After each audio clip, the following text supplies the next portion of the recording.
नमस्कार दोस्तों, मैं शशांक तिवारी पाठशाला रेलवे एग्जाम्स पर आप सभी का स्वागत करता हूं। आज तारीख है 6 फरवरी और सभी लोग एक बार कंफर्म कर देंगे कि आप सभी लोगों को आवाज आ रही है। आज तारीख 6 फरवरी की करंट अफेयर्स हम लोग स्टार्ट करने से पहले सभी लोग कॉपी पेन लेकर बैठ जाएंगे और सभी लोग तैयारी अच्छे से करेंगे और सारे पॉइंट्स को लिखेंगे क्योंकि पॉइंट्स को लिखना बहुत जरूरी है। सभी लोग को साउंड आ रहा है या नहीं आ रहा है? ठीक है, सभी लोग को साउंड आ रहा है। कीर्ति पांडे जी, मनोवर अंसारी जी, वैशाली, रेवाती, रिपा कुमारी, सभी को बहुत बहुत नमस्कार। सभी लोग क्लास को शेयर कर दीजिए और सभी लोगों को बुला लीजिए। ठीक है, सभी लोग क्लास को पढ़ेंगे और कॉपी पेन लेकर बैठेंगे ताकि आप लोग सारी चीजें लेकर बैठा करिए ताकि आप लोग लिख सकें। ठीक है, और मैप जरूर अपने पास रखा करिए क्योंकि बहुत सारी चीजें ऐसी होती हैं जो हम मैप के अकॉर्डिंग बताते हैं, तो आप उस समय मैप को चेक कर सकते हैं। ठीक है, मोहम्मद एहसान जी, अस्सलाम वालेकुम बेटा। ठीक है, चलिए नेक्स्ट हम लोग अपने क्वेश्चन पे आते हैं। तो पहले हम लोग अपने क्वेश्चन देखेंगे, उसके बाद हम लोग आगे बढ़ेंगे। ठीक है, तो फर्स्ट क्वेश्चन आज 6 फरवरी का क्या है? हाल ही में किस राज्य ने अपना पहला ह्यूमन मिल्क बैंक खोला है? तो ह्यूमन मिल्क बैंक जो खोला गया है वो आपका कहां पर, किस स्टेट में खोला गया है? ठीक है, नेक्स्ट क्वेश्चन देखते हैं दोस्तों। हाल ही में किस देश ने हिंद महासागर क्षेत्र में रक्षा मंत्रियों के सम्मेलन का आयोजन किया है? ठीक है, तो अभी बैंगलोर में हाल ही में इस प्रकार का सम्मेलन वगैरह ज्यादा हो रहे हैं। नेक्स्ट क्वेश्चन देखिए, हाल ही में किसे राष्ट्रीय सुरक्षा परिषद, जिसको एनएससी नेशनल सिक्योरिटी काउंसिल कहते हो आप, के अध्यक्ष के रूप में चुना गया है? नेक्स्ट क्वेश्चन है आपका क्या? हाल ही में एचएएल हिंदुस्तान एरोनॉटिक्स लिमिटेड ने यौगिक कच्चे माल यानी कंपाउंड जो है आपका raw materials, compound raw materials के विकास निर्माण के लिए किस कंपनी के साथ समझौता किया है?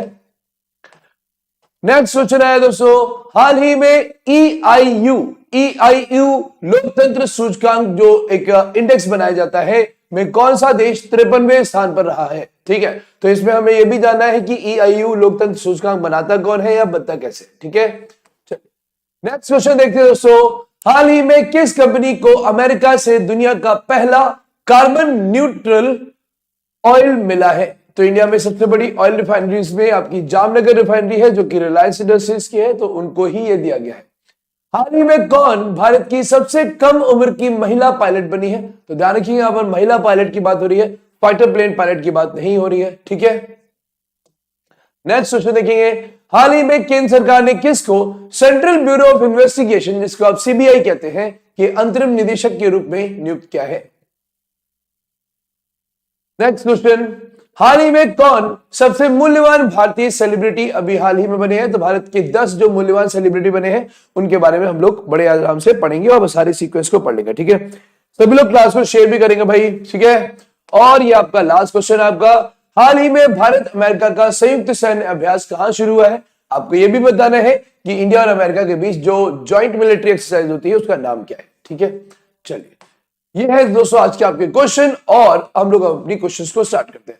सभी लोग कॉपी पेन के साथ तैयार रहिए और लिखने के लिए तैयार रहिए साथ साथ। ठीक है, तो सभी लोग इसको तैयारी से बनाएंगे और हर क्वेश्चंस को अच्छे से पढ़ेंगे। ठीक है, तो पहला क्वेश्चन हमारी स्क्रीन पर लगा है दोस्तों, क्या हाल ही में किस राज्य ने अपना पहला ह्यूमन मिल्क बैंक स्थापित किया? तो ध्यान रखिएगा, हाल ही में पहला ह्यूमन मिल्क बैंक किसने खोला है? तो ये खोला है 5 फरवरी को, इसको डिक्लेयर किया गया है। 5 फरवरी को इसको डिक्लेयर किया गया है। तो ध्यान रखिएगा, केरल गवर्नमेंट द्वारा एक नया सिस्टम निकाला गया है केरल के एर्नाकुलम शहर में। कौन से शहर में? केरल के एर्नाकुलम शहर में क्या हुआ है? केरल के एर्नाकुलम शहर में भारत का पहला ह्यूमन मिल्क बैंक खोला गया है। ठीक है, तो ये जो पहला ह्यूमन मिल्क बैंक खोला गया है इसके बारे में अगर जानना चाहिए तो दुनिया की अगर बात करेंगे तो वर्ल्ड में सबसे पहला जो ह्यूमन मिल्क बैंक खोला गया था वो खोला गया था ऑस्ट्रिया में। ठीक है, ऑस्ट्रिया, और ऑस्ट्रिया की राजधानी थी वियन्ना। तो ऑस्ट्रिया की राजधानी वियन्ना में दुनिया में सबसे पहली बार 1909 में पहला ह्यूमन मिल्क बैंक खोला गया था। ठीक है, अगर हम अमेरिका की बात करेंगे दोस्तों तो सबसे पहला यूनाइटेड स्टेट्स ऑफ अमेरिका यानी कि आपका बोस्टन, कभी आपने नाम सुना होगा, एक शहर है बोस्टन जो कि सेकेंड वर्ल्ड वॉर में बहुत फेमस रहा।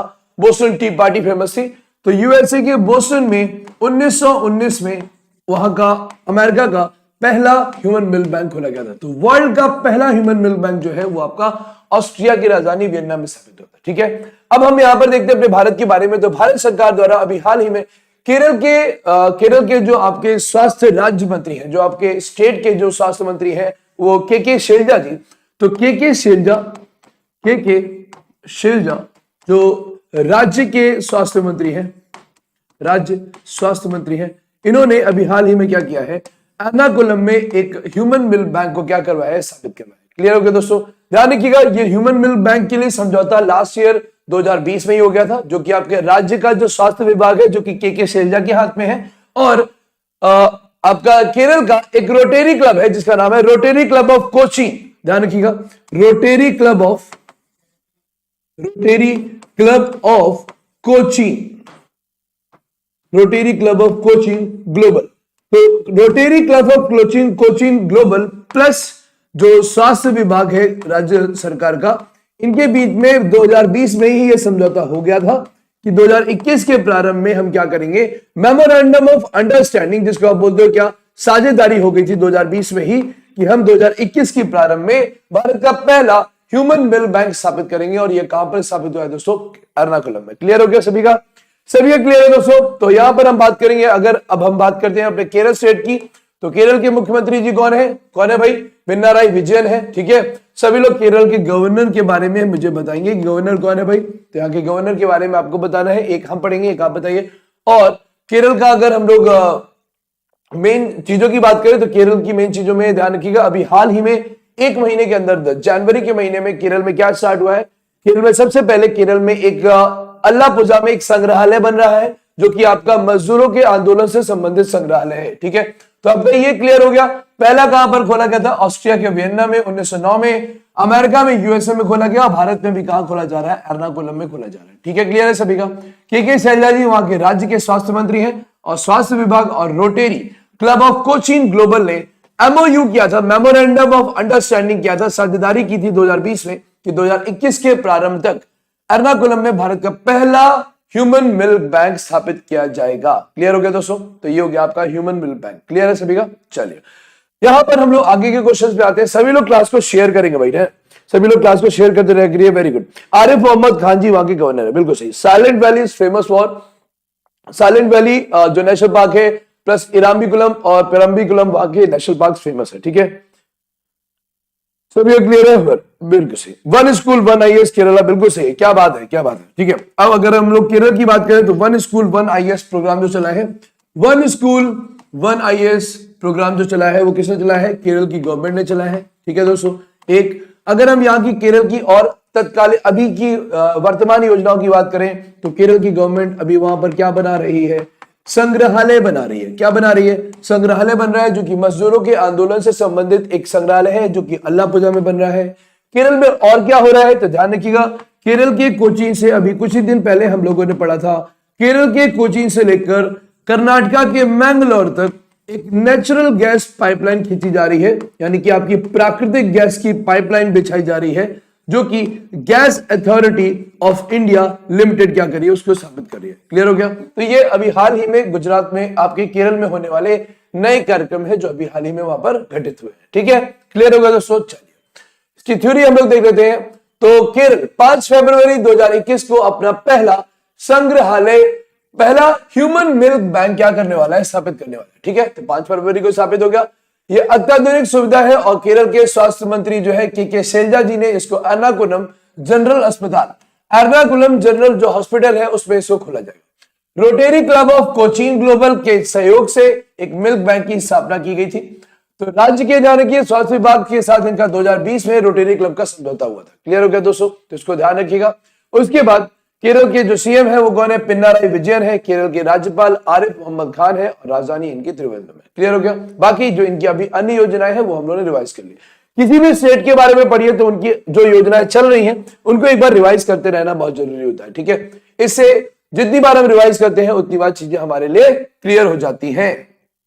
ठीक है दोस्तों, तो सभी लोग क्लास को शेयर करते रहिए, शेयर करते रहेंगे, ज्यादा से ज्यादा लोगों को लाते रहेंगे, वैसे ही हम लोग क्लास और अच्छी होती जाएगी। ठीक है, हाँ, पेरियार वन्य जीव अभ्यारण्य, बिल्कुल सही। पेरियार वहां की लेक का नाम है और पेरियार वन्य जीव अभ्यारण्य वहां पर टाइगर्स के लिए फेमस है। ठीक है, केरल में आपका नेशनल वाटरवे नंबर 3 भी है, जो कि आपका पेरियार लेक पर बना है।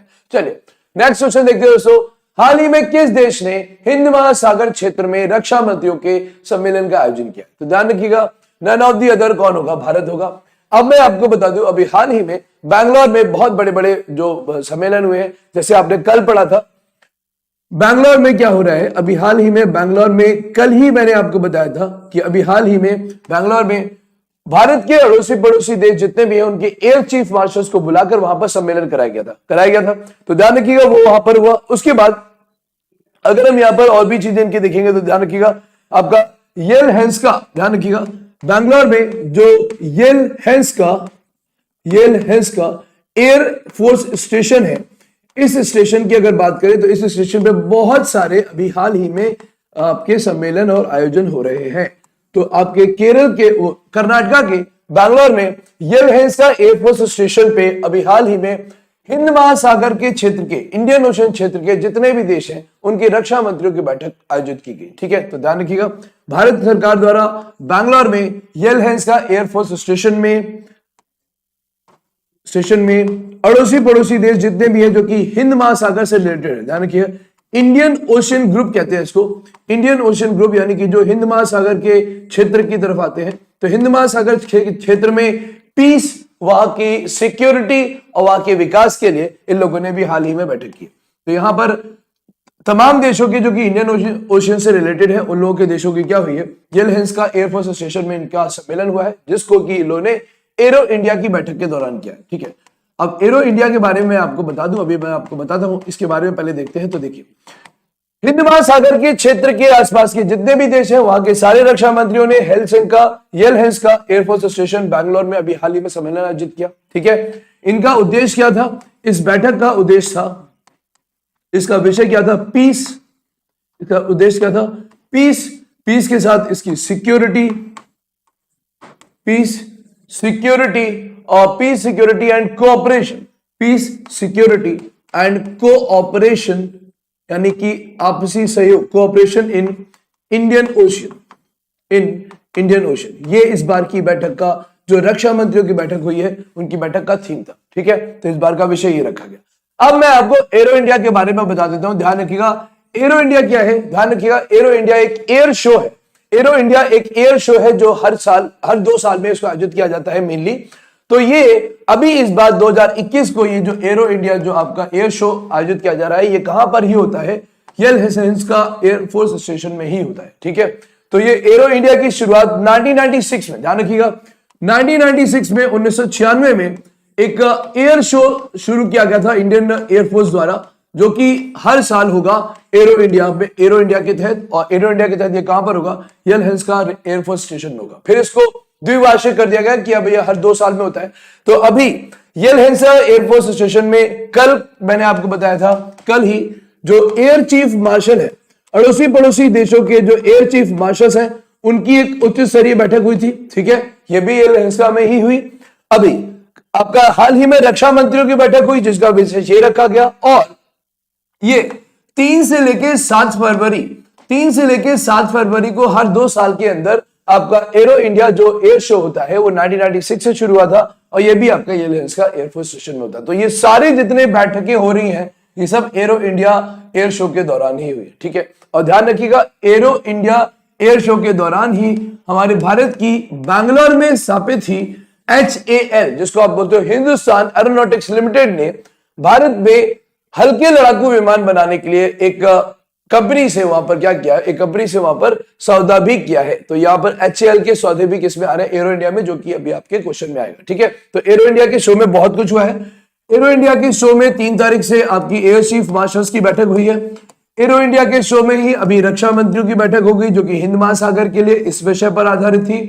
एरो इंडिया का शो 3 तारीख को शुरू हुआ जो कि 7 तारीख तक चलेगा, और ये एयर शो होगा जो कि 1996 से शुरू हुआ था। और अभी हाल ही में एरो इंडिया ने क्या किया है, एरो इंडिया बैठक के दौरान ही मिधानी नाम की एक कंपनी है, मिधानी नाम की कंपनी से एरोस्पेस के उपकरण खरीदे गए। ठीक है, तो बहुत सारे यहाँ पर कार्यक्रम हुए हैं जो कि आपके किस देश में ही हो रहे हैं, भारत में। क्लियर हो गया सभी का, तो इन चीजों को ध्यान रखिएगा। चलिए, भारत ने एरो इंडिया 2021 के मौके पर हिंद महासागर क्षेत्र यानी इंडियन ओशियन जो रीजन है के क्षेत्र में रक्षा मंत्रियों के सम्मेलन का आयोजन किया, ध्यान रखिएगा। उसके बाद अगर हम देखें तो इनका उद्देश्य क्या था, इनका उद्देश्य हिंद महासागर में शांति, सुरक्षा और सहयोग स्थापित रखना है। ठीक है, ये तभी हो रहा है जब भारत के आसपास के देशों में अगर देखिए तो हमारे चीन से संबंध अच्छे नहीं है, और अभी हाल ही में 2020 के दौरान बहुत बड़े विवाद भी लद्दाख में हुआ था। उस दौरान ये बैठक की गई कि हिंद महासागर में कोई भी इलीगल इमिग्रेशन या इलीगल घुसपैठ ना हो। ठीक है, क्लियर हो गया? तो इन चीजों को ध्यान रखिए। एरो इंडिया इस समय बहुत फेमस हुआ है। ठीक है, क्लास को सभी लोग शेयर करते रहेंगे दोस्तों, और हम लोग आराम से पढ़ते रहेंगे और लिखते रहा करिए। जिन चीजों को भी आप लिखते हैं, जिन चीजों को भी आप पढ़ते हैं, वो चीजें बहुत सारी एग्जाम में आ रही हैं, तो इन चीजों को ध्यान रखिएगा। सभी लोग क्लास को शेयर करेंगे। ठीक है, चलिए राकेश पासवान जी, सभी लोग क्लास को शेयर करेंगे। क्या हो गया? ठीक है, सौरभ कुमार जी, राकेश पासवान, रेवाती, सभी लोग क्लास को शेयर भी करते रहेंगे। ठीक है, चलिए नेक्स्ट क्वेश्चन में हम आते हैं। हाल ही में किसे राष्ट्रीय सुरक्षा परिषद के अध्यक्ष के रूप में चुना गया है?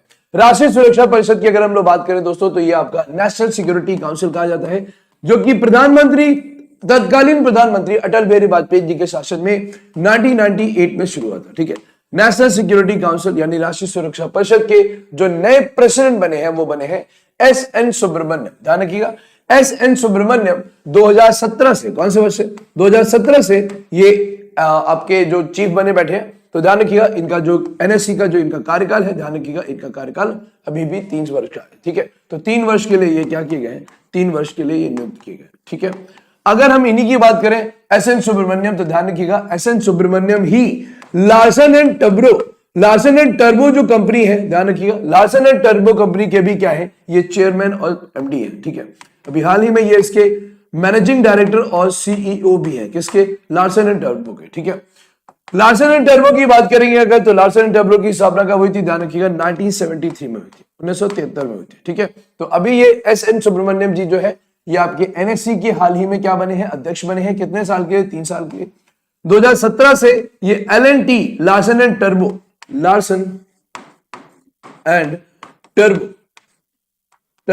कंपनी के एमडी और सीईओ भी है, जो कि 1973 में ये क्या हुई थी? स्थापित हुई थी। क्लियर हो गया दोस्तों? तो ये एनएससी के आपके अध्यक्ष बन गए हैं।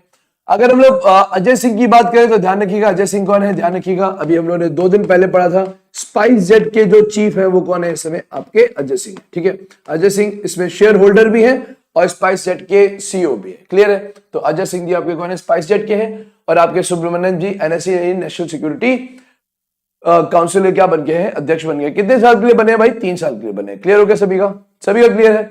अब ये अगर बात करें हम लोग ये आपके नेशनल सिक्योरिटी गार्ड करते क्या है? तो ध्यान रखिएगा जो नेशनल सिक्योरिटी काउंसिल राष्ट्रीय सुरक्षा परिषद करती क्या है? तो ध्यान रखिएगा एक तरीके से व्यवसायिक सुरक्षा या फिर मान लीजिए जो कार्यस्थल होते हैं उनकी सुरक्षा करने का काम होता है इनका। ठीक है, तो व्यवसायिक सुरक्षा का मतलब जैसे कि मतलब डील्स होती हैं कि उस डील के आधार पर नेशनल सिक्योरिटी काउंसिल जो डील होगी, डील के आधार पर किसी भी कार्यस्थल का सुरक्षा का काम इनको दिया जाता है। ठीक है, उसके लिए इनको पे भी किया जाता है, जिनके सुरक्षा के लिए क्या करते हैं? कार्य करते हैं। क्लियर हो गया सभी का? तो ये आपका हो गया एनएससी, और अजय सिंह कौन है? आपके स्पाइस जेट के चीफ है भी। ठीक है, क्लियर है? उसके बाद लार्सन एंड टर्बो ध्यान रखिएगा स्वदेशी है, लेकिन ध्यान रखिएगा लार्सन एंड टर्बो को स्थापित 2 डैनिश लोगों ने किया था, जो कि माइग्रेटेड इंडियन थे, यानी कि वो भारत में आके बस गए थे। उन लोगों ने लार्सन एंड टर्बो को भारत में बनाया था। क्लियर है सभी का? चलिए उसके बाद ध्यान रखिएगा नेक्स्ट क्वेश्चन पे हम आते हैं। अच्छा, थ्योरी पढ़ लेते हैं। श्रम और रोजगार मंत्रालय द्वारा ने क्या किया? एस.एन. सुब्रमण्यम को 3 साल की अवधि के लिए भारत के राष्ट्रीय सुरक्षा परिषद के नए अध्यक्ष के रूप में नियुक्त किया। सुब्रमण्यम भारत की सबसे बड़ी निर्माण कंपनी जो है एल.एन.टी, जिसको लार्सन एंड टर्बो कहते हैं, लिमिटेड के क्या है? सीईओ और प्रबंध निदेशक भी है। क्लियर हो गया? ध्यान रखिएगा इसकी स्थापना कब हुई थी? 1998 में इसकी क्या हुई थी? स्थापना हुई थी। किसकी? एनएससी की, नेशनल सिक्योरिटी काउंसिल। ठीक है, क्लियर हो गया दोस्तों? तो ये हो गया आपका इनका थ्योरी। क्लास को सभी लोग शेयर करते रहेंगे भाई, और मन लगा के पढ़ते रहेंगे, ये सब आप लोगों के लिए बहुत इंपॉर्टेंट होता है। और देखिए अभी मैं आपको बता रहा था जो एरो इंडिया की जो बैठक, जो एरो इंडिया शो चल रहा है 3 से लेकर 7 तारीख तक, इस एरो इंडिया शो में अभी भारत के पड़ोसी देश के एयर चीफ मार्शल्स की बैठक हुई, यहीं पर अभी हाल ही में रक्षा मंत्रियों की बैठक हुई, यहीं पर आपका क्या चल रहा है? यहीं पर आपका एयर शो चल रहा है। और इसी एरो इंडिया बैठक में ध्यान रखिएगा इसी एरो इंडिया शो के दौरान ही क्या हुआ है? हिंदुस्तान एरोनॉटिक्स लिमिटेड, जिसको आप HAL कहते हो, बेंगलुरु में ही स्थापित है। ठीक है, इसका मुख्यालय भी कहां है? बेंगलुरु में ही है। ठीक है, एरो इंडिया शो भी कहां होता है? बेंगलुरु में ही होता है। ठीक है, और बेंगलुरु में दोस्तों ये कहां होता है? ये आपका कहां होता है? ये एलहंस का, ठीक है, यलहंस का आपका एयरफोर्स स्टेशन, ठीक है। तो उसी में एचएएल ने यौगिक कच्चे माल यानी कि आपका कंपाउंड रॉ मटेरियल का क्या किया है, सौदा किया। तो इन्होंने कंपाउंड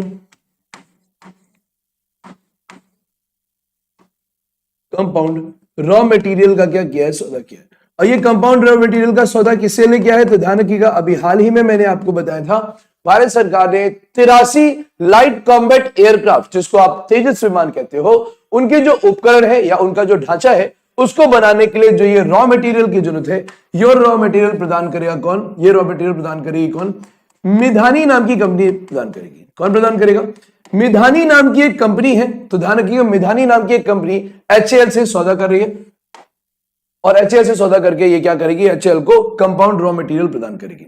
इस कंपाउंड रॉ मटेरियल का काम क्या है दोस्तों, इस कंपाउंड रॉ मटेरियल का काम है लाइट कॉम्बैट एयरक्राफ्ट जो होते हैं या लाइट कॉम्बैट जो हेलीकॉप्टर्स होते हैं, इनका ढांचे का रॉ मटेरियल प्रदान करना। ठीक है, ये रॉ मटेरियल इनके लिए प्रदान करता है, ठीक है। और ये रॉ मटेरियल एचएएल को दिया जाएगा। एचएएल क्या करेगी, उस मतलब उस हेलीकॉप्टर्स और उन विमानों का क्या करेंगे, निर्माण करेंगे। ठीक है, तो अभी आपने कुछ दिन पहले ही पढ़ा था कि 83 लाइट कॉम्बैट एयरक्राफ्ट का सौदा भारत सरकार ने किया हुआ है। तो उस सौदे के तहत मिधानी से क्या किया गया, मिधानी से इस प्रकार का रॉ मटेरियल लिया जाएगा। क्लियर हो गया दोस्तों। मिधानी की बात करेंगे तो ध्यान रखिए, मिधानी की स्थापना भी 1973 में हुई थी। इस कंपनी की स्थापना 1973 में हुई, एक बात। दूसरा मैं इसके बारे में आपको बता दूं, ध्यान रखिएगा, इसका जो फुल फॉर्म है, ध्यान रखिएगा, इसका फुल फॉर्म मिधानी से ही बनता है, मिश्रित धातु निगम लिमिटेड। इसको क्या बोलते हैं, इसको बोलते हैं मिश्रित धातु यानी मिक्स एलिमेंट्स, मिश्रित धातु निगम लिमिटेड, ये इसका फुल फॉर्म है। ठीक है, यहीं से इसका क्या बना है, यहीं से इसका नाम बना है। और ये कहां पर स्थापित है, इसका मुख्यालय है हैदराबाद में। कहां पर है, हैदराबाद में। क्लियर हो गया दोस्तों। तो ध्यान रखिएगा, मिधानी से सौदा एचएएल ने किया और ये भी कौन सी बैठक में ही हुआ, एरो इंडिया एयर शो के दौरान ही हुआ। ठीक है, सभी का क्लियर है। ठीक है सर, मिधानी बेटा आपको बताया ये हैदराबाद की कंपनी है। ठीक है, कहां की कंपनी है, हैदराबाद की। सभी लोग क्लास को शेयर करते रहेंगे भाई। ठीक है, आशा पांडे जी बहुत बहुत नमस्कार बेटा। प्रिंस यूबी जी लेट हो गए, कोई बात नहीं, लेट हो गए तो कोई बात नहीं, लेकिन आप आ गए ये बड़ी बात है। ठीक है, मन लगा के पढ़ते रहिए। तो देखिए एक बार फिर से शेयर कर लेते हैं। आप लोग क्या है, आप लोग थोड़े से अभी मतलब बच्चे हो, छोटे हो, सॉफ्ट हो, तो आप लोग को नींद आ जाती है, आप लोग सो जाते हो। मेरे को देखो, मेरे को आदत पड़ गई है, मैं इतना बूढ़ा हो गया हूँ कि मैं रात को देर में सोता हूँ, सुबह जल्दी उठ जाता हूँ, है ना। तो क्यों होता है, क्योंकि उतनी नींद नहीं आती है। ठीक है, अब आदत पड़ गई है, लाइफ का हैबिचुअल हो गई लाइफ इस बात की कि जल्दी देर में सो, जल्दी उठो, उतने देर में नींद पूरी हो जाती है। ठीक है, तो देखिए यहाँ पर आपका क्या हुआ है, एचएएल ने एरो इंडिया का जो शो है, इस शो के दौरान रक्षा मंत्रियों की बैठक कराई है। इसी में एयर शो चल रहा है, इसी में आपके एयर चीफ मार्शल्स की बैठक हुई है और इसी में आपका एचएएल ने मिधानी नाम की 1973 में स्थापित, हैदराबाद में स्थापित कंपनी मिश्रित धातु निगम लिमिटेड से क्या किया, सौदा किया है। ये रॉ मटेरियल खरीदेगा, फिर ये लाइट कॉम्बैट एयरक्राफ्ट यानी कि आपके हेलीकॉप्टर्स और आपका तेजस विमान बनाएगा, फिर ये भारत सरकार को देगा। ठीक है, क्लियर होगा सभी का। तो यहां पर आंसर क्या होगा, मिधानी। ठीक है दोस्तों, अगर हम लोग आईओसीएल की बात करें तो इंडियन ऑयल कॉर्पोरेशन लिमिटेड है और ये आपका रिलायंस इंडस्ट्रीज है कि नहीं है। तो इंडियन ऑयल कॉर्पोरेशन की अगर बात करेंगे तो सभी को पता होगा, इंडियन ऑयल कॉर्पोरेशन की स्थापना कब हुई थी, 1959 में हुई थी। और ये हमारी कौन सी कंपनी है भाई, ये हमारी महारत्न कंपनियों में शामिल है। ठीक है, महारत्न कंपनियों के बारे में एग्जाम में क्वेश्चन बार बार आए हुए हैं, मैंने आपको पहले भी बताया था। भारत कंपनियों के बारे में अभी 10 भारत कंपनियों का क्वेश्चन एग्जाम में आया था। तो ज्यादा कंपनियां नहीं है, आप उनको एक बार पढ़ लीजिए। एनटीपीसी, गेल एक साइड हो गया, आपका ओएनजीसी हो गया, आईओसी हो गया, कोल इंडिया लिमिटेड हो गया, 5 तो यही बता दी, पावर ग्रिड हो गया 6, और फिर आपकी 4 इधर उधर और है, उनको भी पढ़ लीजिए। ठीक है, भेल भी है आपकी। ठीक है, तो सभी लोग ध्यान से उसको पढ़ लेंगे, एक बार एग्जाम में क्वेश्चन आते हैं। राज्य स्वामित्व वाली एरोस्पेस और रक्षा कंपनी जिसको आप हिंदुस्तान एरोनॉटिक्स लिमिटेड कहते हो और इसका मुख्यालय कहां पर है, बैंगलोर में। ठीक है, एरोस्पेस के उपयोग में के लिए यौगिक कच्चे माल में विकास और उत्पादन के लिए हैदराबाद की कंपनी है कौन सी, मिधानी। मिधानी का फुल फॉर्म क्या है, मिश्रित धातु निगम लिमिटेड के साथ समझौता किया। बैंगलोर में 4 फरवरी 2021 को एरो इंडिया शो जो चल रहा है 2021 का, उसके समझौते में ये ज्ञापन हुआ था। और ये क्या करेंगे, ये आपके light combat aircraft, light combat helicopters के लिए सौदा कर रहे हैं। ठीक है, अगर दोस्तों हम लोग बात करें एचएएल की तो ध्यान रखिएगा, हिंदुस्तान एरोनॉटिक्स लिमिटेड, कल भी आपको बताया था वालचंद हीराचंद इसके संस्थापक हैं और एचएएल की स्थापना 1940 में हुई थी। कौन से वर्ष में हुई थी, 1940 में हुई थी। ठीक है, 1940 में एचएएल की स्थापना हुई। क्लियर हो गया, तो इन चीजों को ध्यान रखा करिए। सभी का क्लियर है। चलिए, सभी लोग क्लासेस को शेयर भी करते रहेंगे भाई और मन लगा के पढ़ते भी रहेंगे और हम लोग अपने नेक्स्ट क्वेश्चन पे आते हैं। सभी लोग नेक्स्ट क्वेश्चन को पढ़ेंगे एक बार। हाल ही में क्या बोल रहे हैं, हाल ही में EIU लोकतंत्र सूचकांक में कौन सा देश 53वें स्थान पे रहा है? ठीक है, माधवन वाइड है। ठीक है, चलिए, तो हाँ क्या बता रहा था मैं आपको, हाल ही में EIU लोकतंत्र सूचकांक जो है वो कौन सा देश 53वें स्थान पे रहा है? ठीक है, तो पहली बात तो हम EIU के बारे में देख लेते हैं। तो इसका फुल फॉर्म क्या होता है? इकोनॉमिस्ट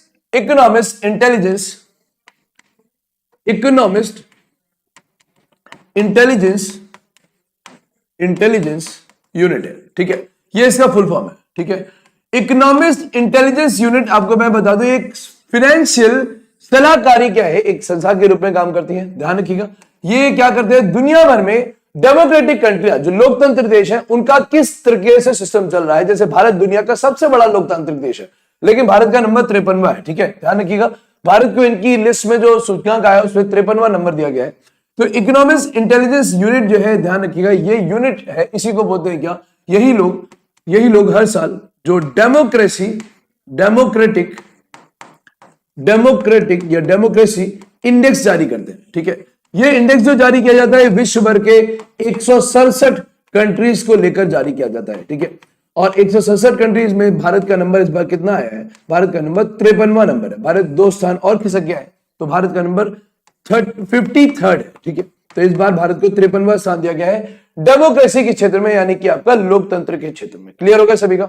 2020 की इस रिपोर्ट के आधार पर अगर हम देखेंगे इकोनॉमिक्स इंटेलिजेंस जो यूनिट है ये कहां की है, तो ध्यान रखिएगा, ये आपकी कहां की है? लंदन की है, और ये 1946 में क्या हुई थी? स्थापित हुई थी। ठीक है, अब ये हर साल क्या करते हैं, लोकतांत्रिक देशों की एक सूची बनाते हैं और उनको अंक प्रदान किया करते हैं। तो जो इंडिया को अंक मिला है, ये 0 से लेकर 10 तक की जो इनकी अंक तालिका है, ये अंक तालिका है, इस तालिका में भारत को स्थान मिला है, 6.6 अंक मिले हैं। ठीक है, भारत को 6.6 अंक मिले हैं, जो कि भारत कौन से नंबर पे? 53वें नंबर पे। क्लियर हो गया सभी का क्लियर है कि नहीं है? तो ये हो गया भारत के बारे में। ठीक है, दुनिया भर में लोकतंत्र की वर्तमान स्थिति कैसी है, दुनिया भर में डेमोक्रेटिक कंट्रियां जो है उनका सिस्टम कैसा चल रहा है, उसके लिए लिस्ट बनाते हैं। अब भारत 53वें नंबर पे है। अब हम ये देखना चाहेंगे कि पहले नंबर पे कौन है। तो याद करिए, सभी लोग ऑप्शन में मेरे को कमेंट बॉक्स में बताएंगे कि आप लोगों को कई बार मैंने बोला है दुनिया के जितने भी अच्छे देश हैं उनमें कौन से देश आते हैं भाई?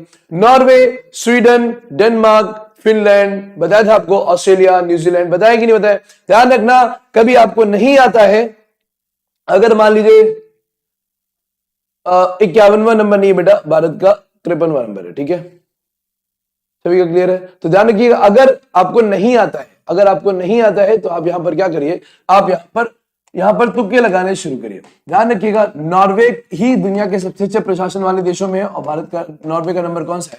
51, पहला नंबर है। ठीक है, तो शुरुआत के जो 5 कंट्रीज हैं, ध्यान रखिएगा, वो कंट्रीज क्या है? वो कंट्रीज आपकी, नॉर्वे नंबर 1 पे है। ठीक है, नॉर्वे कौन से नंबर पे है? नॉर्वे नंबर 1 पे है। नॉर्वे के बाद आपका आइसलैंड आता है, आइसलैंड जिसकी राजधानी रिकजेविक है, रिकजेविक। उसके बाद आपका क्या आता है? उसके बाद आपका स्वीडन। देखो फिर से वही प्रशासन आ रहे हैं, नॉर्वे, आइसलैंड, स्वीडन, न्यूजीलैंड और कनाडा। ठीक है, न्यूजीलैंड और कनाडा, ये है दुनिया के सबसे अच्छे डेमोक्रेटिक कंट्रीज। ठीक है, जिनमें नंबर 1 पे कौन है भाई? नंबर 1 पे आपका नॉर्वे है। क्लियर हो गया सभी का? सभी का क्लियर है कि नहीं? चलिए,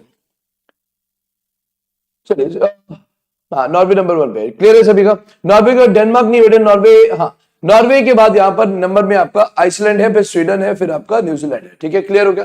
तो ध्यान रखिएगा यहां पर आपके ऑप्शंस। थ्योरी को हम लोग देख लेते हैं। 2020 में लोकतंत्र के बारे में अगर बात करेंगे, 2020 में लोकतंत्र सूचकांक की वैश्विक रैंकिंग में 167 देशों में से भारत 2 स्थान फिसल कर 53वें स्थान पर आ गया। ठीक है, भारत अभी तक 51वें स्थान पर था, वो किस स्थान पे आ गया? 53वें स्थान पर आ गया है। सूचकांक में भारत का स्कोर जो था वो 6.61 है, जो कि 0 से 10 अंक तालिका में होना चाहिए था। ठीक है, democracy index, the economist intelligence unit, जिसको IEU कहते हैं, ध्यान रखिएगा, लंदन आधारित है। ध्यान रखिएगा, लंदन, यूनाइटेड किंगडम आधारित, 1946 में ये बनी थी, और ये हर साल क्या करती है? हर साल दुनिया भर के लोकतंत्र की वर्तमान स्थिति के बारे में बताती है। नंबर 1 देश आपका नॉर्वे है, नंबर 2 आइसलैंड है, नंबर 3 स्वीडन है, फिर न्यूजीलैंड है, और फिर आपका कनाडा है। क्लियर है? शुरुआत के शीर्ष 5 देश। क्लियर हो गया सभी का? तो ये आपका इसकी थ्योरी, ठीक है। सभी लोग क्लास को शेयर भी करते रहा करिए और क्लास को मन लगा के पढ़ते रहा करिए, कॉपी पेन लेकर बैठा करिए ताकि आप लोग सारी चीजों को लिख सके, ठीक है। लिखना बहुत जरूरी है क्योंकि एक ही सवाल में बहुत सारे क्वेश्चंस बनते हैं जिनमें कुछ आपको आते हैं और कुछ आपको रिवाइज हो जाते हैं, ठीक है। तो वो चीजें आपको आनी जरूरी है, ठीक है। चलिए नीतीश सिंह जी,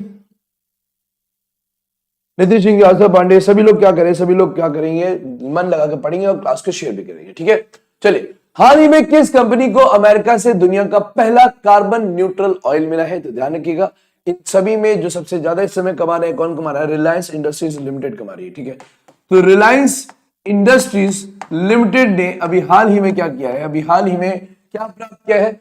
अमेरिका से दुनिया का पहला कार्बन न्यूट्रल ऑयल प्राप्त किया है, कार्बन न्यूट्रल ऑयल प्राप्त किया है, ठीक है। और ये कार्बन न्यूट्रल ऑयल जो आया है, ये आया है आपके एक शिप से जिसको बोलते हैं वीएलसीसी के माध्यम से ये कहां आया? ये आपके गुजरात में आया। और गुजरात में कहां आया? गुजरात के जामनगर रिफाइनरी में आया। कहां पर आया? जामनगर रिफाइनरी, जो कि इंडिया की सबसे बड़ी क्रूड ऑयल रिफाइनरी मानी जाती है, ठीक है। जामनगर रिफाइनरी, ध्यान रखिएगा, विश्व की सबसे बड़ी क्रूड ऑयल रिफाइनरी मानी जाती है जामनगर रिफाइनरी, जो कि आपके वहीं पर आपका कार्बन न्यूट्रल ऑयल जो अमेरिका से लिया गया वो लाया गया किसके द्वारा? वीएलसीसी की बात करेंगे, ध्यान रखिएगा वीएलसीसी क्या है? वीएलसीसी वेरी लार्ज, इसका फुल फॉर्म होता है क्या? वेरी लार्ज क्रूड कैरियर, ठीक है। कच्चा तेल लाने वाला सबसे बड़ा जो कैरियर है अमेरिका का, उस कैरियर ने भारत में क्या लाकर दिया है? कार्बन न्यूट्रल ऑयल प्रदान किया है किसको? जामनगर आपकी रिफाइनरी को, ठीक है। जामनगर रिफाइनरी की बात करें तो ध्यान रखिएगा, वर्ल्ड की सबसे बड़ी जो क्रूड ऑयल रिफाइनरी है वो आपकी कौन सी है? जामनगर। दुनिया में सबसे ज्यादा क्रूड ऑयल खरीदने वाला देश भी कौन सा है? भारत ही है, ध्यान रखिएगा। हम तेल नहीं खरीदते हैं, हम कच्चा तेल खरीदते हैं, तो कच्चा तेल का आयात करने वाला सबसे बड़ा देश कौन सा है? भारत है, ठीक है। अगर बड़े देशों में देखें, जो देश हमें निर्यात करते हैं क्रूड ऑयल का, तो उसमें सबसे आगे आपका सऊदी अरब का इस समय नाम आ रहा है, क्योंकि सऊदी अरब इस समय सबसे ज्यादा हम लोगों को क्रूड ऑयल प्रदान करता है। भारत दुनिया के ऐसे लिबरल कंट्रीज में आता है जो कि क्रूड ऑयल लेकर अपनी रिफाइनरी में बनाकर उसको अलग अलग कंपाउंड में बनाता है और कंपाउंड में बनाकर आस पड़ोस के देशों को भी बेचता है, ठीक है। तो इस तरीके से अपने देश में भी गाड़ियां चल रही हैं और उनके यहाँ भी गाड़ी चल रही है, ठीक है।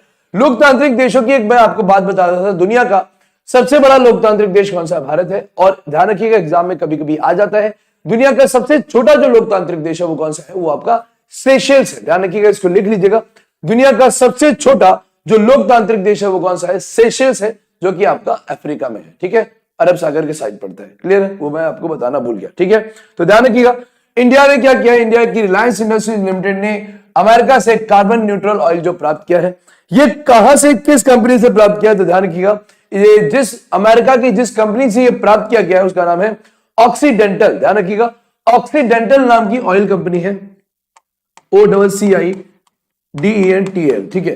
अमेरिका की सबसे बड़ी ऑयल कंपनियों में ऑक्सीडेंटल ऑयल कंपनी जो है, ऑक्सीडेंटल ऑयल कंपनी से भारत ने ये आपका कार्बन न्यूट्रल ऑयल क्या किया है? प्राप्त किया, ठीक है। सभी को क्लियर हो गया? अब हम लोग दो कंपनियों के नाम यहां पर आ रहे हैं, आपका एक नाम आ रहा है क्या? रिलायंस इंडस्ट्रीज लिमिटेड आ रहा है, और एक आपका ऑक्सीडेंटल ऑयल कंपनी लिमिटेड आ रहा है कि नहीं आ रहा है? तो ये दोनों जो नाम आ रहे हैं, तो अगर हम रिलायंस इंडस्ट्रीज की बात करेंगे तो सभी को पता है, धीरू भाई अंबानी जी ने 1973 में रिलायंस इंडस्ट्रीज की क्या की थी? स्थापना की थी, क्लियर है। मुख्यालय कहां पर है इसका? सभी को पता है, इसका मुख्यालय मुंबई में होगा, तभी तो मुंबई इंडियंस उनकी टीम है, ठीक है। ऑक्सीडेंटल ऑयल कंपनी की अगर बात करेंगे, जो कि अमेरिका की सबसे बड़ी ऑयल कंपनी में आती है, तो ध्यान रखिएगा, ऑक्सीडेंटल ऑयल कंपनी जो है ये स्थापित हुई थी 1920 में, और ये स्थापित हुई थी टेक्सास में। कहां पर स्थापित हुई थी? ये टेक्सास में स्थापित हुई थी, ठीक है। इसी ऑक्सीडेंटल ऑयल कंपनी से भारत ने, रिलायंस इंडस्ट्रीज ने वेरी लार्ज क्रूड कैरियर के माध्यम से कार्बन न्यूट्रल ऑयल प्राप्त किया है, जो कि कहां लाया गया है? जामनगर रिफाइनरी में लाया गया है। क्लियर हो गया सभी का? सारी चीजें क्लियर है? ये चीज ध्यान रखिएगा, कभी अगर आपको लिखना है, पेट्रोलियम की बात हो रही है तो मैं आपको बता दूं, सभी लोग लिख लेंगे इस चीज को, ठीक है। लिख लीजिएगा इसको, मैं आपको बता दे रहा हूं। अगर हम बात करेंगे, दुनिया में सबसे पहला जो तेल का कुआं खोदा गया था, वो खोदा गया था आपका पेंसिल्वानिया अमेरिका में, ठीक है। दुनिया में, वर्ल्ड में सबसे पहले जो तेल का कुआं खोदा गया था वो आपका पेंसिल्वानिया अमेरिका में खोदा गया था, एक बात। दूसरी बात, उसके बाद लोगों को तेल के बारे में पता चला। और उसके बाद अगर हम देखेंगे, भारत की बात करेंगे, तो भारत में ध्यान रखिएगा, भारत में सबसे पहला जो ऑयल वेल था, ध्यान रखिएगा, वो डिगबोई नहीं था, ठीक है। डिगबोई सबसे पहला नहीं था, डिगबोई सेकंड नंबर पे आता है। ठीक है, जो पहला ऑयल वेल हमारे देश में खुदा था वो था माकूम, MAKUM। ठीक है, तो ध्यान रखिए माकूम भी आपका असम में ही है और माकूम इंडिया का पहला ऑयल वेल था जो कि आपका खोदा गया था। उसके बाद आपका डिगबोई खोदा था जो खुद असम में ही है, लेकिन ध्यान रखिएगा माकूम कुछ समय बाद क्या हो गया, बंद हो गया। तो बंद होने से इस समय भारत का सबसे पुराना जो ऑयल वेल है जो अभी भी मतलब एग्जिस्टिंग है और चल रहा है वो आपका डिगबोई है। क्लियर हो गया? तो क्वेश्चन के तरीके को जाना करिए, क्वेश्चन किस तरीके से एग्जाम में पूछा जाता है। ठीक है, सभी क्लियर है कि नहीं? चलिए नेक्स्ट क्वेश्चन पे आते हैं। हाँ, रिलायंस इस समय बुरी तरह छाई हुई है। ठीक है, चलिए पढ़ लेते हैं। अरबपति मुकेश अंबानी की रिलायंस इंडस्ट्रीज लिमिटेड ने अमेरिका की तेल प्रमुख ऑक्सीडेंटल के, ध्यान रखिए ऑक्सीडेंटल कंपनी जो थी उसका एक डिवीजन था ऑक्सीलो कार्बन वेंचर्स। ऑक्सीलो कार्बन वेंचर्स वो कार्बन वेंचर है ऑक्सीडेंटल कंपनी का जिस कंपनी ने भारत को रिलायंस इंडस्ट्रीज को क्या दिया, कार्बन न्यूट्रल ऑयल जो प्रदान किया है वो प्रदान किया है। ठीक है, 28 जनवरी 2021 को जामनगर में ये माल उतारा गया था और ये किससे उतारा गया, VLCC यानी कि आपका वेरी लार्ज क्रूड कैरियर जो कि अमेरिका का है, इसके माध्यम से इसको भारत में लाया गया। ठीक है, ध्यान रखिएगा रिलायंस इंडस्ट्रीज गुजरात के जामनगर में प्रति वर्ष 68.2 मिलियन टन की क्षमता के साथ दुनिया का सबसे बड़ा एकल स्थान तेल संशोधन है। ठीक है, शोधन संस्थान है जो रिफाइनरी के रूप में। ठीक है, आपका ये मैंने आपको बता ही दिया। रिलायंस इंडस्ट्रीज की स्थापना 1973 में हुई थी। मुख्यालय कहां पर है, आपको मुंबई में। और संस्थापक कौन है भाई, संस्थापक इसके धीरूभाई अंबानी है जो करके चले गए, उनके बेटे इसकी मजे ले रहे हैं। ठीक है, चलिए नेक्स्ट क्वेश्चन देखते हैं दोस्तों। क्लास को शेयर भी करिए, क्लास को मजे से पढ़िए, मन लगा के पढ़िए। यहां पर आपका एक नया क्वेश्चन आया हुआ है, हाल ही में कौन भारत की सबसे कम उम्र की महिला पायलट बनी है। अभी हम लोग कुछ दिन पहले हम लोग बात कर रहे थे कि 26 जनवरी को कोई एक इंडियन फाइटर पायलट थी जो फीमेल थी, जो कि आपकी 26 जनवरी को उसमें परेड में शामिल हुई, जो फ्लाई पास्ट थी। ठीक है, सभी लोग उसके बारे में कमेंट में मेरे को बताएंगे वो कौन था, वो कौन लड़की थी, वो कौन फीमेल पायलट थी जो कि आपकी 26 जनवरी को शामिल हुई थी। हम लोगों ने इस चीज को पढ़ा है और इस चीज को बड़े अच्छे से पढ़ा था। मिग 21 राजस्थान में वो कार्यरत है, मैंने आपको ये भी बताया था। ठीक है, अब यहां पर जो क्वेश्चन आया, हाल ही में कौन भारत की सबसे कम उम्र की महिला पायलट बनी है, तो ध्यान रखिएगा भारत में सबसे कम उम्र की महिला पायलट कौन बना है, कश्मीरी लड़की है एक, ध्यान रखिएगा एक कश्मीरी लड़की है 25 वर्षीय कश्मीरी पायलट आयशा अजीज। आयशा अजीज क्या हुई है, भारत की पहली सबसे कम उम्र की जो प्लेन की पायलट बनी है वो एक कश्मीरी है जो कितने वर्ष की है, 25 वर्ष की। ठीक है, ध्यान रखिएगा 2011 में ही ये जो लड़की है 2011 में ही इनको डीजीसीए समझते हो आप, ध्यान रखिएगा जो आपको फ्लाइंग का जो लाइसेंस होता है ना, आपको फ्लाइंग का अगर लाइसेंस ऑफिशियल लाइसेंस लेना होता है तो आपको डीजीसीए के माध्यम से ही लेना पड़ता है। ठीक है, चाहे इंडियन एयरफोर्स हो, चाहे आपका प्राइवेट फ्लाइंग पायलट्स हो, सभी को डीजीसीए से 90 घंटे की 90 आवर्स की क्या करनी पड़ती है, 90 आवर्स की फ्लाइंग की ट्रेनिंग करनी पड़ती है।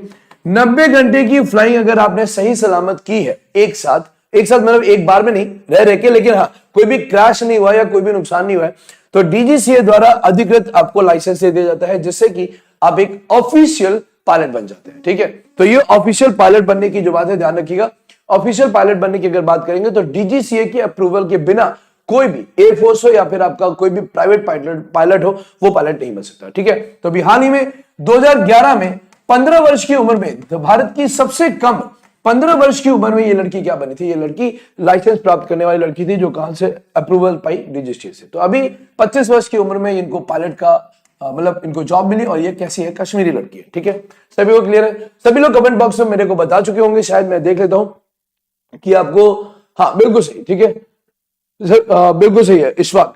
ठीक है, ये चीजें एक चीज, हाँ भावना याद आ गया है ना, भावना बिल्कुल सही। भावना कंठ जो थी वो आपकी एयरफोर्स पायलट है। ठीक है, देखिए आपके ऑप्शन में लिखा भी हुआ है। ठीक है, तो ध्यान रखिएगा इसको। 25 वर्षीय कश्मीरी महिला आयशा अजीज देश की सबसे कम उम्र की महिला पायलट बन गई है जो 2011 में 15 वर्ष की आयु में लाइसेंस प्राप्त करने वाली सबसे कम उम्र की छात्रा पायलट बन गई थी। ठीक है, ध्यान रखिएगा 90 आवर्स की फ्लाइंग के बाद इन लोगों को ऑफिशियल अधिकार मिलता है। ठीक है, सभी का क्लियर है? नेक्स्ट जो 3 लड़कियां थी एयरफोर्स की, जो एयरफोर्स से बनी है वो अलग है और ये आपकी ऑफिशियल पायलट बने हैं। ठीक है, चलिए वो फाइटर थे।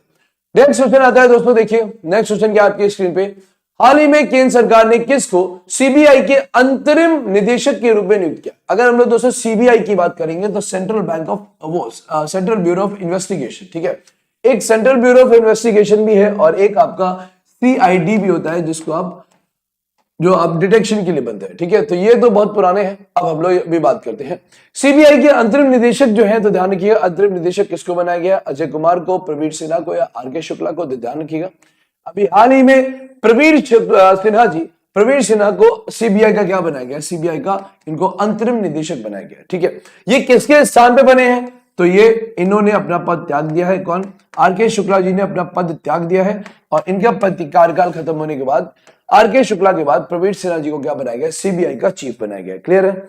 अगर हम लोग CBI की बात करेंगे दोस्तों, ध्यान रखिएगा CBI की अगर बात करते हैं तो CBI का मुख्यालय कहां पर है, CBI का मुख्यालय नई दिल्ली में है। ठीक है, CBI का गठन कब हुआ था, सेंट्रल ब्यूरो ऑफ इन्वेस्टिगेशन का गठन आपका कब हुआ था, 1 अप्रैल 1963 को हुआ था। क्लियर हो गया। 1 अप्रैल 1963 को दिल्ली में सेंट्रल ब्यूरो ऑफ इन्वेस्टिगेशन क्या हुई थी, स्थापित हुई थी। क्लियर हो गया सभी को। अजय कुमार की बात करेंगे तो अभी हम लोग पढ़ चुके हैं, अभी पहले ही क्वेश्चन में हम लोगों ने पढ़ा था। अजय कुमार कौन है, अजय कुमार आपके स्पाइस जेट के चीफ बने हैं। ठीक है, स्पाइस जेट जो कि भारत में दूसरी सबसे बड़ी एयर कंपनी है, जो कि आपका सबसे ज्यादा पैसेंजर्स ले जाती है। सेकंड सबसे ज्यादा पैसेंजर्स ले जाने वाली आपकी एरोस्पेस कंपनी है, तो आपका ये अजय कुमार जी उसके हैं। क्लियर हो गया सभी का।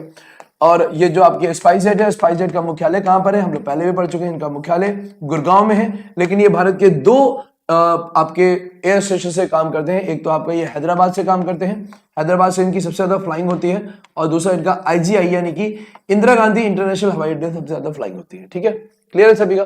तो RK शुक्ला कौन है, RK शुक्ला CBI के अब पद त्याग कर चुके हैं चीफ के रूप में।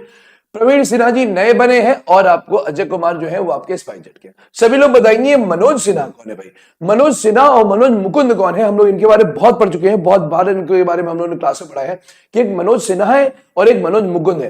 कंफ्यूजन क्रिएट होती है एग्जाम में, तो इससे अच्छा है कि आप यहीं पर क्या कर लीजिए, यहीं पर अपनी कंफ्यूजन को क्लियर कर लीजिए। ठीक है, सभी क्लियर है कि नहीं, वेरी गुड। चलिए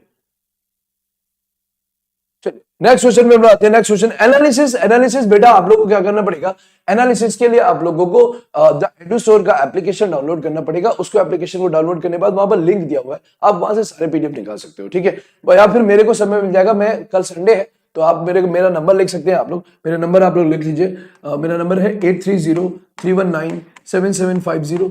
इस नंबर पे आप लोग व्हाट्सएप कर दीजिए, तो व्हाट्सएप कर देंगे तो मैं एक ग्रुप बना दूंगा, वो ग्रुप टेलीग्राम पे ले लेंगे और मैं आप लोगों को सारे PDF दे दिया करूंगा। ठीक है, तो क्लियर है। चलिए, कार्मिक मंत्रालय के तहत कार्मिक और प्रशिक्षण विभाग ने अभी हाल ही में प्रवीण सिन्हा को क्या किया, 3 फरवरी 2021 को तत्काल प्रभाव से केंद्रीय जांच ब्यूरो, जिसको सेंट्रल ब्यूरो ऑफ इन्वेस्टिगेशन कहते हैं, उसके अंतरिम निदेशक बनाया। ठीक है, अंतरिम निदेशक अभी तक जो थे वो कौन थे, अंतरिम निदेशक आपके RK शुक्ला थे, जो कि हट गए हैं। केंद्रीय जांच ब्यूरो का मुख्यालय कहां पर है, नई दिल्ली में है और 1 अप्रैल 1963 को इसका गठन हुआ। ठीक है, हाँ आप व्हाट्सएप करेंगे तो हो सकता है मैं आपको मनोज मुकुंद नरवणे आपके क्या है, मनोज मुकुंद है कौन, आपको ये बताना है। ठीक है,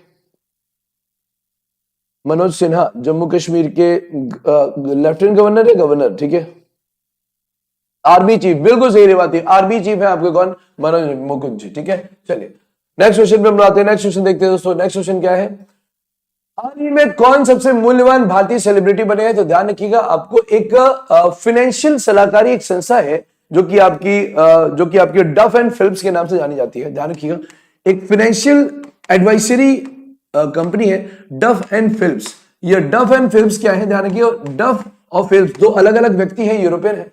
इन्होंने अपनी एक कंपनी बनाई थी, फाइनेंशियल कंसल्टेंसी फर्म बनाया था 1932 में। एक इनका वित्तीय कंसल्टेंसी फर्म बना था 1932 में। ये क्या करते हैं, ये हर साल मूल्यवान लोगों की ये क्या करते हैं, सूची बनाते हैं। तो इस बार की सूची में अपना विराट कोहली जो है वो पिछले 4 सालों में लगातार सबसे ज्यादा कमाई करने वाला, फाइनेंशियली सबसे ज्यादा स्ट्रॉन्ग बंदा है। तो विराट कोहली नंबर 1 पे है।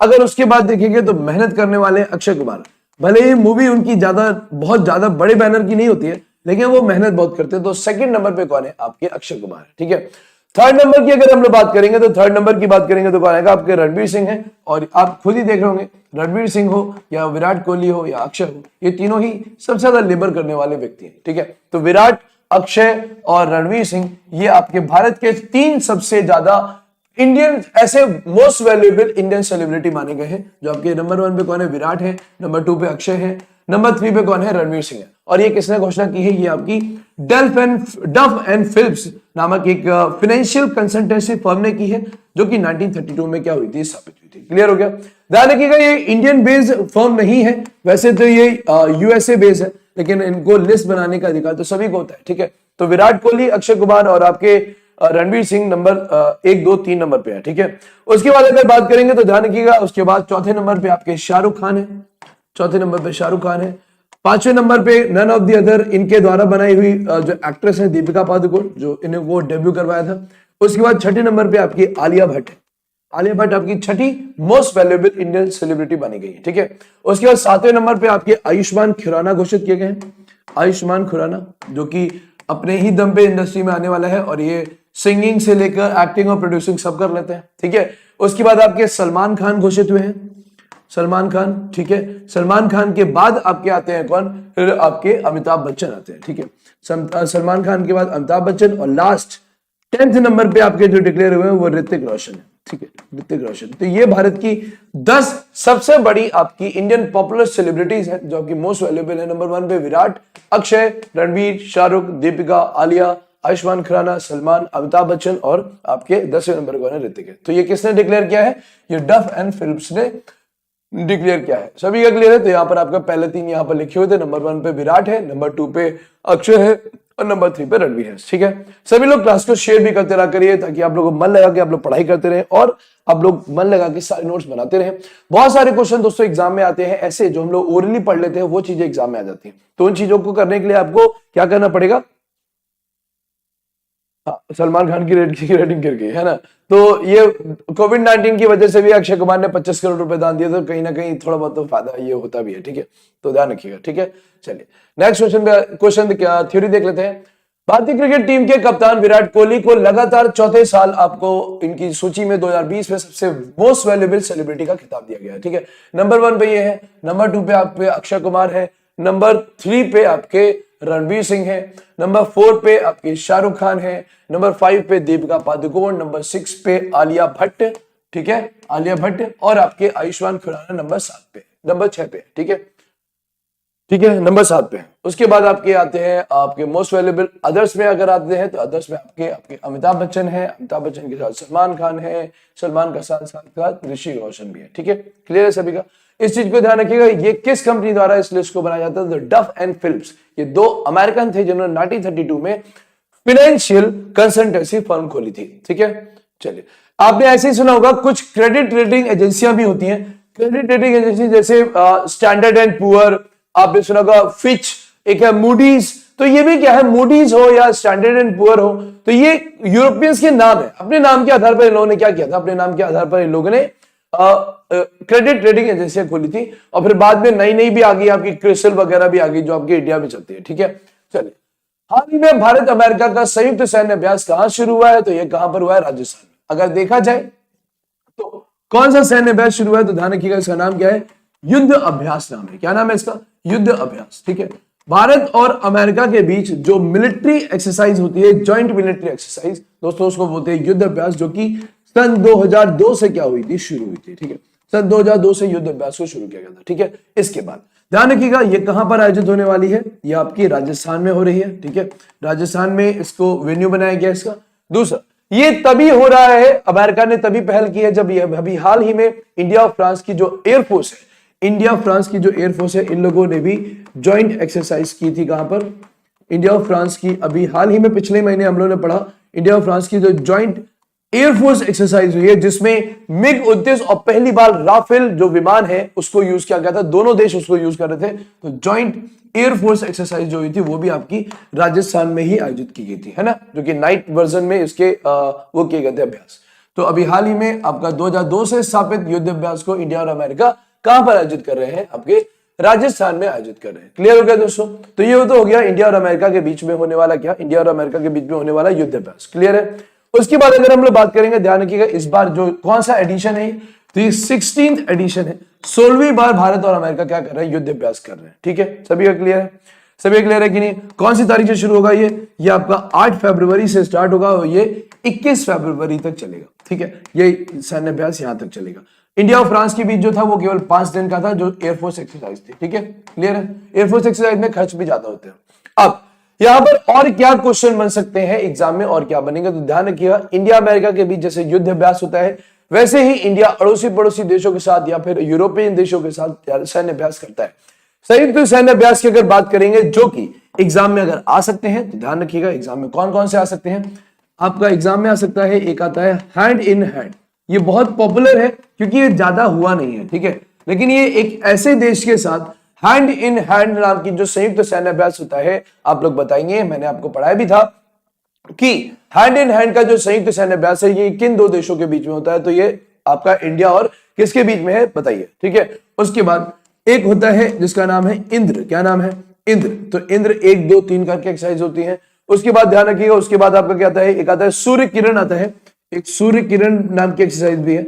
सूर्य किरण ये भी इंडियन आर्मी के साथ कोई नया देश करता है, कोई दूसरा देश करता है। एक आपका शक्ति आता है, ये कौन सा है, शक्ति है। तो यहां पर कंफ्यूजन कैसे क्रिएट होती है मैं आपको बताता हूं। एक शक्ति नाम की मिलिट्री एक्सरसाइज है, ये किस देश से भारत करता है, और यहां पर एक आपका क्या है, एक आपका शक्ति है और एक आपका गरुड़ शक्ति है, कौन सा है, गरुड़ शक्ति। बस कंफ्यूजन यही होते हैं, ठीक है, गरुड़ शक्ति। तो एक शक्ति है, एक गरुड़ शक्ति है, तो ध्यान रखिएगा हैंड इन हैंड इंडिया और किसके बीच होता है, चाइना के बीच होता है, ठीक है, मिलिट्री एक्सरसाइज थी, ठीक है, जो ज्यादा सफल नहीं हुई लेकिन नाम ज्यादा है। इंद्र एक्सरसाइज इंडिया और किसके बीच में होती है, इंडिया और रशियन आर्मी करते हैं। सूर्य किरण जो है, सूर्य किरण शक्ति और आपका जो गरुड़ शक्ति है, तो सूर्य किरण किससे होता है, सूर्य किरण हमारे पड़ोसी देश, छोटे देश नेपाल से होता है, ठीक है, लेकिन नेपाल के सैनिक गोरखा बड़े फेमस है, ठीक है। शक्ति जो एक्सरसाइज है ये इंडिया और फ्रांस की मिलिट्रीज करती है, ठीक है, क्लियर हो गया।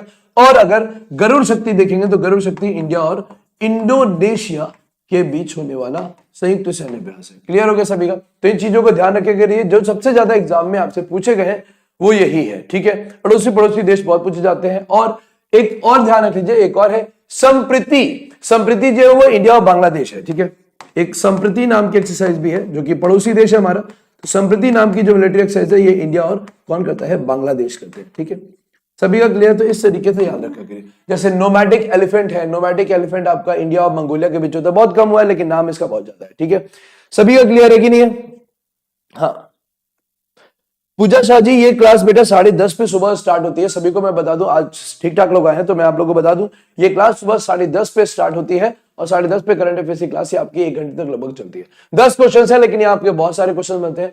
और एक बात ध्यान रखना मेरे दोस्त, कोई भी एग्जाम दोगे आप, चाहे पीएससी का एग्जाम दे दो, चाहे आप बैंकिंग का दे दो, चाहे आप एसएससी का दे दो, छोटा एग्जाम बड़ा एग्जाम कोई भी एग्जाम दे देंगे, आपको करंट अफेयर्स की बहुत जरूरत पड़ती है, ठीक है। तो ये मेरा एक ड्रीम है कि मैं करंट अफेयर्स को, केवल करंट अफेयर्स को, जब सब कुछ चल जाएगा मैं केवल करंट अफेयर्स को ऐसे स्तर पर तक लेके जाना चाहता हूं जो अलग अलग सेक्टर्स में करंट अफेयर्स का कोई क्वेश्चन आपका नहीं छूटना चाहिए, ठीक है।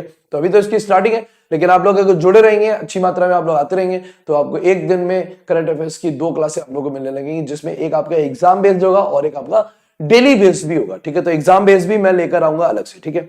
तो आज के लिए इतना ही रखते हैं, आज के लिए इतना ही क्वेश्चन है आपके, ठीक है। ये एक्सरसाइजेस के बारे में लिख लीजिएगा। और आपका ये आपका लास्ट क्वेश्चन जो इंडिया अमेरिका के बीच संयुक्त सैन्य अभ्यास हुआ है 8 फरवरी से 21 फरवरी 2021 के बीच हुआ है, होगा, ठीक है। फ्रांस और भारत भी अभी राजस्थान में कर चुके हैं, तो इनके बारे में ध्यान रखिएगा, मैंने आपको ये सब कुछ बता ही दिया, ठीक है। आज के लिए इतने ही रखते हैं दोस्तों, आज के लिए इतने ही क्वेश्चन है। बहुत अच्छा है कि आप लोग धीरे धीरे कुछ मात्रा में बढ़ रहे हैं। टाइम चेंज होगा, आपका टाइम चेंज सुबह का टाइम होगा, आपका ये क्लास जो है आपका सुबह के समय आपका ये टाइम होगा, सुबह के 7 बजे ये क्लास आपकी जो लगना शुरू होगी, तो 7 बजे जैसे लगेगी वैसे आप लोगों को बता दी जाएगा, ठीक है। आज के लिए इतने रखते हैं, बाकी हम लोग फिर से क्लास से मिलेंगे कल सुबह 10:30 बजे, यानी कि मंडे को। कल तो आपका ऑफ रहेगा, तो मंडे को हम लोग सुबह 10:30 बजे करंट अफेयर्स पढ़ेंगे, जो कल की और परसों की दोनों दिन की होगी, ठीक है। तो आज के लिए इतने रखते हैं, बाकी हम लोग